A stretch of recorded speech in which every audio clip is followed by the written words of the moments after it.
আমি রাস্তা দিয়ে হেঁটে হেঁটে যাচ্ছিলাম, একজন নারী আমাকে দেখে নাপাক স্বপ্ন দেখে সে আমাকে ডেকে জেনার জন্য আহ্বান করে, জেনার প্রস্তাব দেয়।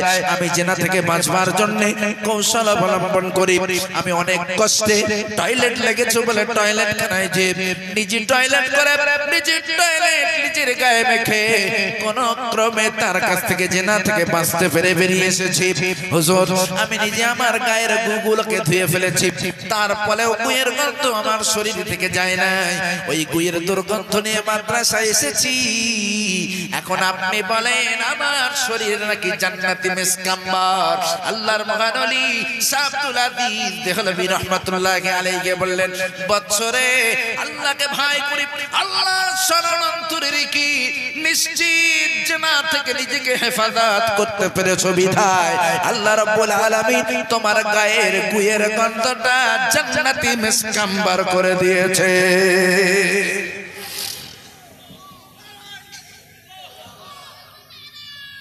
সুতরাং ভাইরা আমার, আজ আমি আপনাকে বলতে চাই সেই আল্লাহ আজও আছে আমাদের জন্য। স্পষ্ট আল্লাহ রাব্বুল আলামিন বলছেন, নবী ইউনূস আলাইহিস সালাতু ওয়াস সালাম যখন বিপদে পড়ে মাছের পেটের ভিতর থেকে আল্লাহকে ডাক মেরেছিলেন, লা ইলাহা ইল্লা আনতা সুবহানাকা ইন্নী কুনতু মিনাজ জালিমিন, সঙ্গে সঙ্গে আল্লাহ উত্তর দিয়েছিলেন। উত্তর শুধু দিয়েছিলেন তা নয়, বরং আল্লাহ আরো বলেছেন, ফাস্তাজাবনা লাহু ওয়া নাজাইনাহু মিনাল গাম্মি ওয়া কাযালিকা নুনজিল মুমিনিন।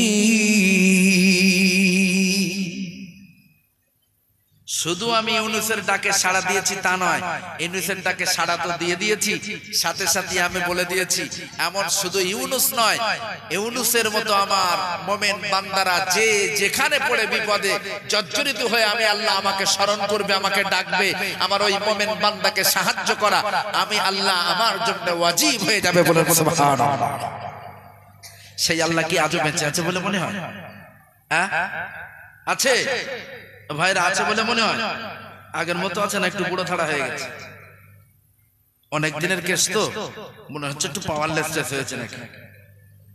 আল্লাহ যেমন ছিলেন তেমনই আছে। সমস্যা হচ্ছে আগের মতো মানুষ আর নেই, আগের মতো মানুষ আর নেই। এরপরে আসি, আমি ছোট্ট একটা হাদিস সহিহ বুখারী থেকে আপনাদের সম্মুখে চুজ করেছিলাম আমাদের সমাজের সমস্যাগুলোকে তুলে ধরবার জন্য। এক, আমরা খোদাভীরুতা, আল্লাহ স্মরণ অন্তর থেকে একেবারে বিসর্জন দিয়ে ফেলেছি।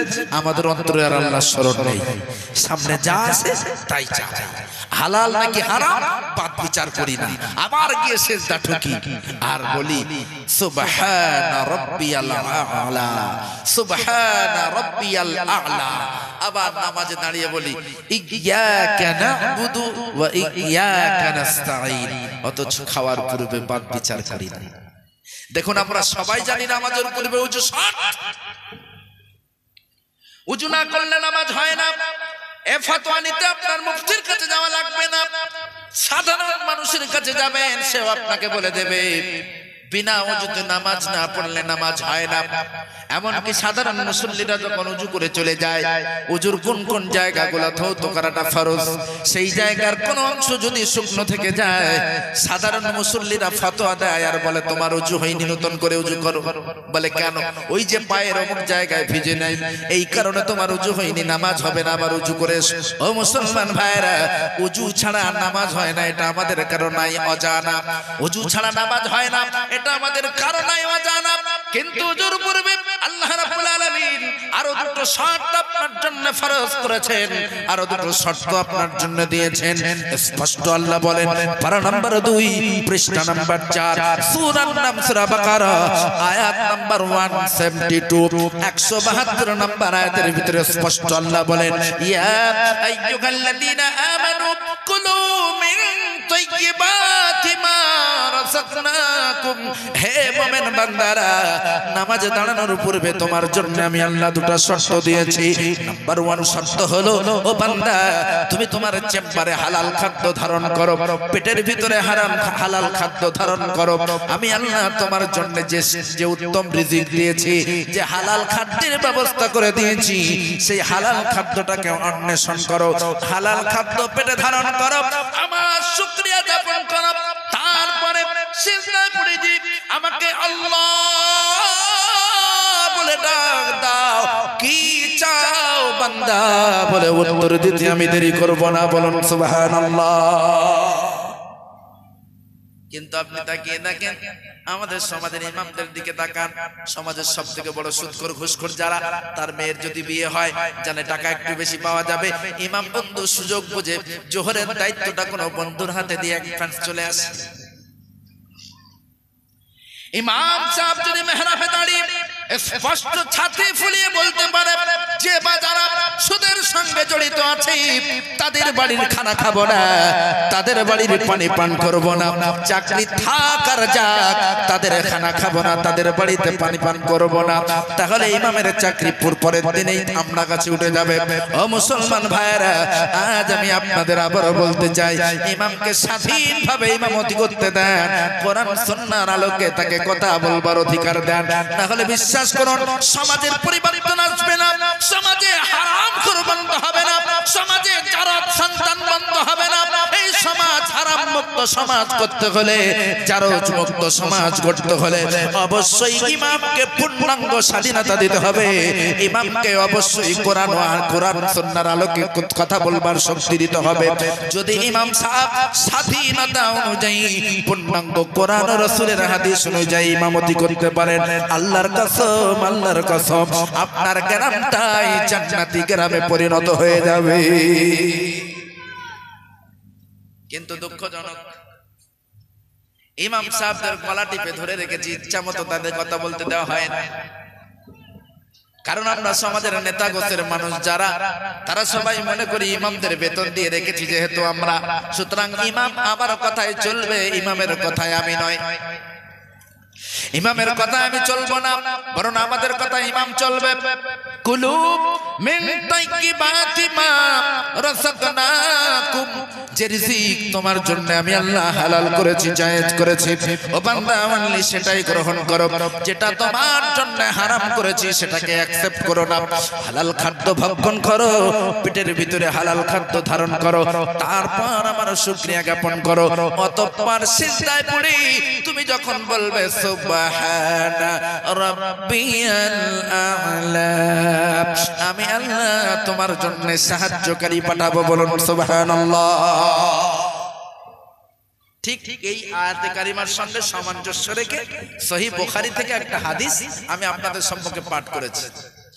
আন আবি হুরায়রা রাদিয়াল্লাহু তাআলা আনহু قال قال رسول الله صلى الله عليه وسلم إن الله طيب لا يقبل إلا طيبا وأن الله أمر المؤمنين بما أمر به المرسلين ثم ذكر الرجل يطيل السفر أشعث أكبر يمد يديه إلى السماء يا ربي يا ربي ومطعمه حرام ومشربه حرام وملبسه حرام وغذي بالحرام فأنى يستجاب لذلك। এখন সমাজের মানুষের চাপে পড়ে হারামের সঙ্গে যদি আমরা নিজেকে জড়িয়ে ফেলি, সাপোজ যদি সামান্য অন্তত হারাম আমি খেয়ে ফেলি, আপনার ভিতরে যদি বিন্দু পরিমাণ হারাম যদি আপনি ঢুকিয়ে ফেলেন, ও আল্লাহর গোলাম, আল্লাহর নবী কি বলছে শুনুন, ইন্নাল্লাহ, নিশ্চয়ই আল্লাহ, তাইয়্যিবুন, পবিত্র, লা ইয়াকবালু ইল্লা তাইয়্যিবা, সুতরাং তিনি পবিত্র ছাড়া কিছুই গ্রহণ করেন না।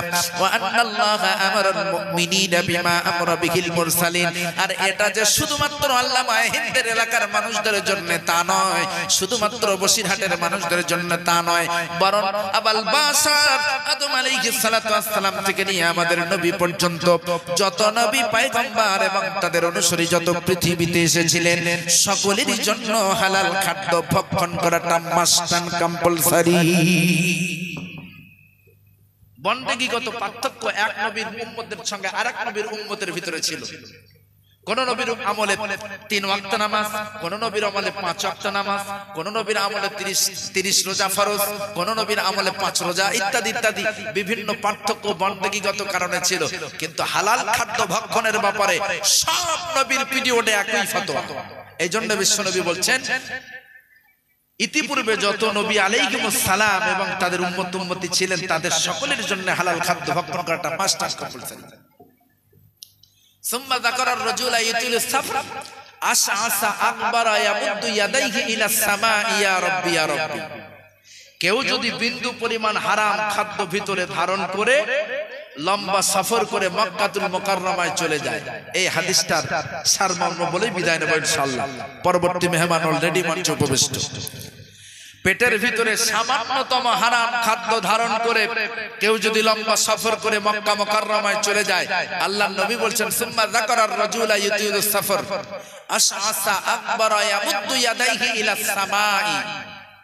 দেখবেন হাজিরা যখন কাবা দেখে, কাবার চতুর্দিকে ঘুরে হাতগুলো আকাশের দিকে উঁচু করে করে বলে, ইয়া রাব্বি ইয়া রাব্বি, হে আল্লাহ হে আল্লাহ, মাফ করে দাও মাফ করে দাও। অথচ মাতামুহু হারামুন, সে যে খাদ্যটা খেয়েছে সেটা ছিল হারাম। আমাল মাসতুহু ওয়া মাশরাবুহু হারামুন, সে যে পানিটা পান করেছে সেটা ছিল হারাম। আমাল মাসুহু হারামুন, সে যে লেবাসটা পরিধান করেছে সেটা ছিল হারাম। তাই কোরাই করা অগুদিয়া বিল হারাম ফান্না ইউস্তাজাবু লিযালিক, যার স্ট্রাকচার হারাম দিয়ে বানানো, সে যদি কাবা জড়িয়েও কাঁদে, বলুন তো দেখি আল্লাহ কি তার দোয়া শুনবে? শুনবে? হজে যাওয়াই বৃথা। যাই হোক প্রিয় ভাইরা, আর বিলম্ব নয়, নেক্সট মেহমান অলরেডি মঞ্চে উপবিষ্ট। আপনারা তার মূল্যবান বক্তব্য ধীর স্থির ভাবে শ্রবণ করুন। সকলে সুখে থাকুন, শান্তিতে থাকুন, ভালো থাকুন, শান্তি শৃঙ্খলা বজায় রেখে থাকুন। আল্লাহ রাব্বুল আলামিন বেশি বেশি করে আল্লাহ স্মরণ আমাদের অন্তরে রাখার তৌফিক দান করুন। বলি সকলে আল্লাহুম্মা আমিন। ওয়া আখির দাওয়ানা আনিল হামদুলিল্লাহি রাব্বিল আলামিন। আসসালামু আলাইকুম ওয়া রাহমাতুল্লাহ।